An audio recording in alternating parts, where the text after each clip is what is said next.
Hi, my name is Chris Antes, personal chef at the Chef for You to Have. I'm here in beautiful El Cajon, San Diego, California at a shared commercial kitchen. Today I'd like to show you how to prevent your strawberries from browning.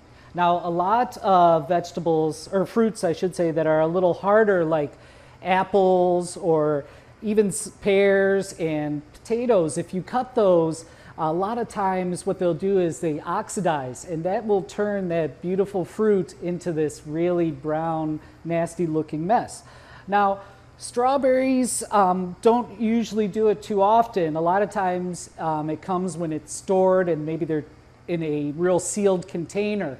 And so what I'd like to show you to prevent that is, if you're going to be saving your strawberries and to keep them from browning, you'll hull out the leaf there, which I always stick my knife in and then just spin it around so we pop out that whole center.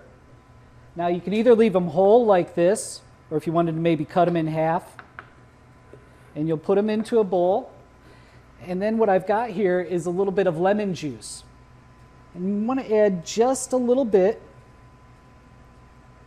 maybe about a quarter to a half of a teaspoon, because we want to then toss the strawberries around in there so that they get covered by that juice, and then that will prevent it from browning or over ripening.